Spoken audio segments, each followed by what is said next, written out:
Hey guys, today I want to talk a little bit about the additive engine in Alchemy, and to do so I've made this sound.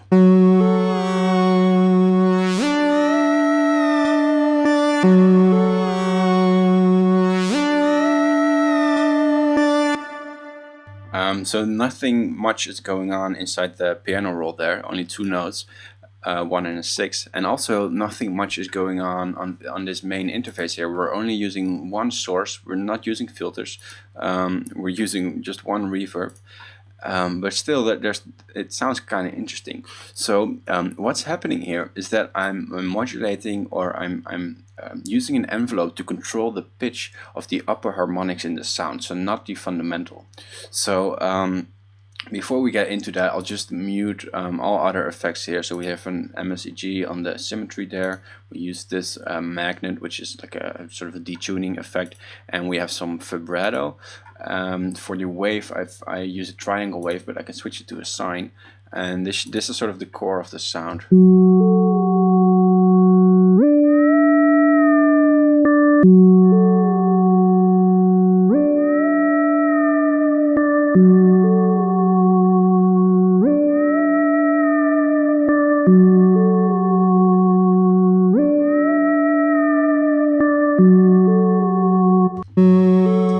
So everything that's happening in this sound is happening here inside the additive engine. And I want to demonstrate this with a new patch. So let's quickly jump into a new Alchemy, completely fresh. Right now we have two notes here, 1 and a 5. And if I play this, we just hear the default saw wave. But as soon as I go into edit mode and click inside here, it will disable this VA synthesis and will enable the additive synthesis. So now if I go into edit mode again, we can see our one harmonic, which sounds like a sine wave because it is a sine wave. So what happens here is that at the top we see our harmonics, and we only see the odd numbers, but they're all there. If we were to only draw those odd harmonics, we would get a square wave, for example, or at least a hollow sounding wave. But the cool thing, and something that I haven't seen in any other graphical synth, is that not only do we have control over the volume of these partials, we also have control over the tuning, which is what I used. So let's just start by adding our first harmonic. We need to select it here. So this window, I won't have the time to go into every detail, but I will give you a few hints along the way. One of those tips is that this overall button here, if it's clicked on, we see all of the harmonics at the same time, and we see sort of an average of their amplitudes and their envelopes. So since we're going to alter individual harmonics, we want to click this off, and then everything you select in this upper window is shown in this lower window. So right now I have this first partial selected. I can see the envelope of that. If I click 2, we can see that it doesn't have an envelope yet, and so on for 3 and all the other partials. So that happens the same with the tuning window. So we see a different envelope as soon as we switch to the tuning. And they will all be centered, because that's you can go up and down in terms of pitch. So let's first just draw the volume envelope of our first harmonic. I'll just take this last dot here and I'll move that to, let's say, 3. Now I can drag this bar in to resize that. It's sort of an odd system, but you'll get used to it. And then I'll set my loop markers, which are those yellow guys there. I can click to create a point, and I can right click to delete a point. So now I have my volume envelope. In case you're wondering why we're not seeing that partial anymore, that's because I have this last dot selected. You can see it's bright white. If I select another one, we can see the volume at that point of that specific partial. Alright, and there I accidentally created a null dot, which is something that you have to be careful about. So now I'll leave this like it is, and then I'll go to my second harmonic, and I draw an envelope for that as well. So I'll set this all the way to the end there. So it's important here that you keep that you select that second bar. So I'll draw a new volume shape.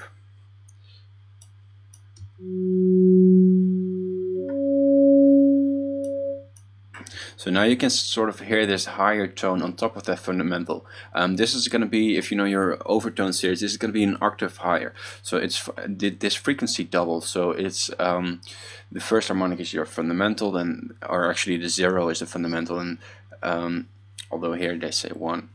And then the next one is going to be an octave. Then after that you get a fifth, then you get another octave. That's because the frequencies keep stacking up. So hypothetically, if 1 was 100, then 2 would be 200, 3 would be 300, 400, etc. So that's why it doubles at 2 and 4 and 8 and 16, etc. So now the really interesting thing here is this tuning. So for that I'm just gonna leave these first two harmonics there. I'll add a third harmonic here, which is the fifth, and I'll make a nice envelope for that, something like this. But then I'm going to focus on this fourth partial, which is quite high. It's 2 octaves higher than their fundamental, and I'm first gonna again make a volume envelope, but then I'm also gonna make a pitch envelope, so that pitch will only act on this harmonic and not on the rest of the sound, which is super cool. So here we see our pitch envelope. It goes up to 6 semitones. We can snap the pitch like that. Let's make sort of a glide up here, and let's actually modulate it up 6 semitones.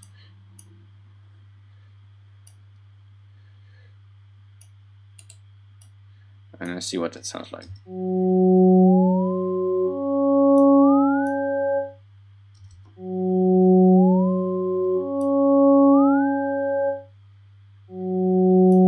Now 6 is not ideal because it's a tritone. In other words, it's not in our scale. So let's try 5 semitones, which is a fourth, a perfect fourth.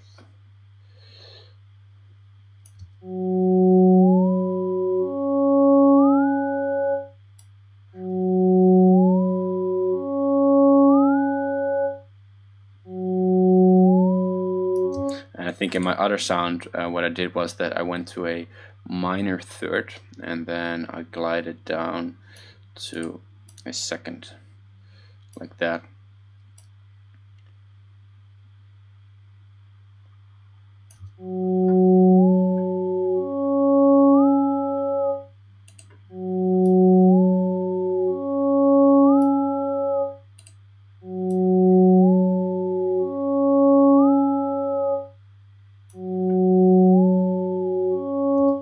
So now that we've done this, and this is where you want to spend all of your time, it's very time intensive to make this, so I want to keep this tutorial sort of short, so I'm gonna leave it at that. But that is where you can make the interesting melodies. Now there are some things to make that a little bit easier. First, here we have our speed control, which scales the overall speed of all these envelopes. So if I set this to 50%, it's twice slower.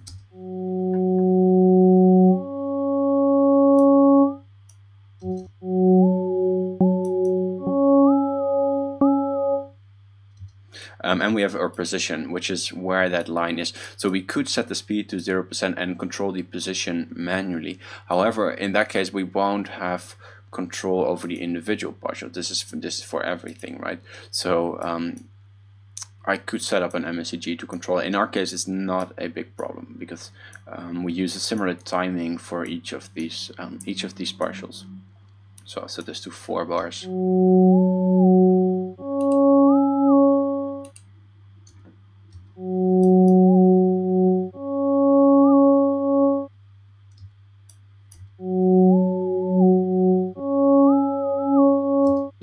Like that. Okay, so now another thing that we can do to make it a little bit nicer is we can switch to a different wave. Now keep in mind that if we use sine waves, then additive synthesis is really additive synthesis. If we draw one partial, we get one partial, but that's because sine waves are the only wave that have only one harmonic. All the other waves, they have more harmonics. So by drawing a specific harmonic, you don't only get that harmonic, you get other stuff as well, which becomes a problem if you're using a lot of partials, because then it can sound very dissonant.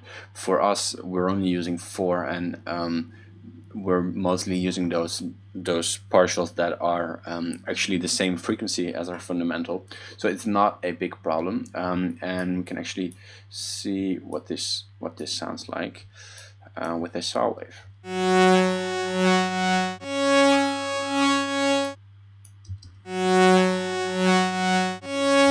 it becomes a lot messier. We can try a triangle. It's sort of it's still a lot cleaner, but it has a little bit more color.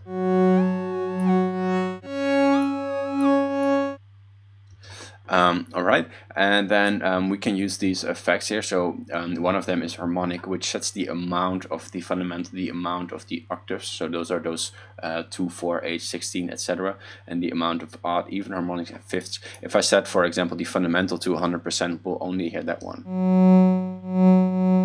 So in that case, we won't hear our pitch anymore because that wasn't the fundamental.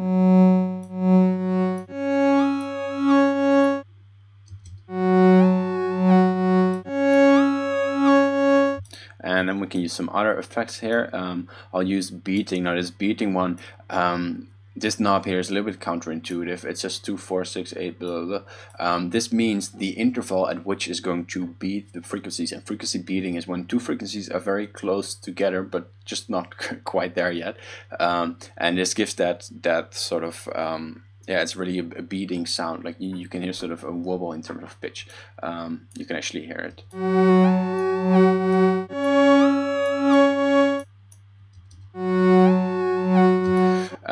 This one, the higher you set it, the less effect it will have, because it will skip it will do like every ninth or every eighth partial. For these effects, it often helps to use very, very small amounts.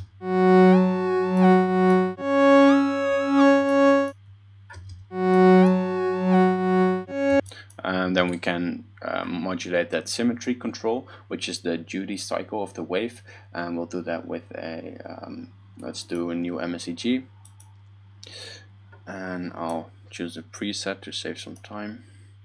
It's very extreme, something like that.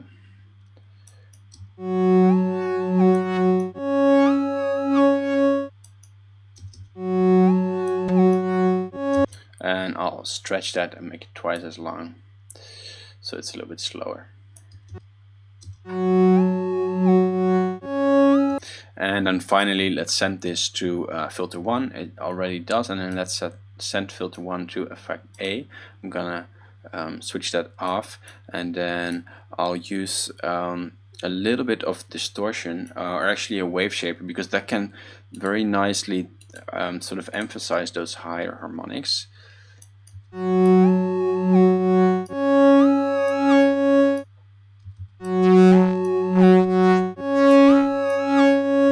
Then after that, I'll use a convolution reverb to give it some nice weird drone tone in the background. These are pitched convolutions,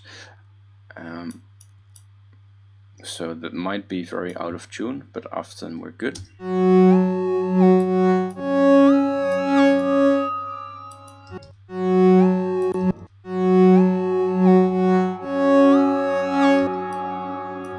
Now, if you really want to tune this, you can do so using this size, or you can, like, the approach for that would be get your tuner like that and see what this pitch is doing. You would give it a static tone, and then you use this size to resize the audio file and thereby change the pitch. For now, I'll just choose one of the drum transformers, which are also nice, and then after that I'll use a little bit of a delay and a little bit of a reverb, and I'll set my delay to dotted quarter notes, and let's see, 8 notes, and then I'll give it some crossover, which allows the delay of the left side to go to the right side.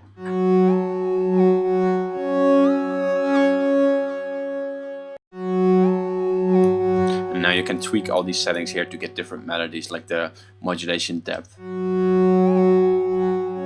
or the position of this position control. That actually sounds really nice.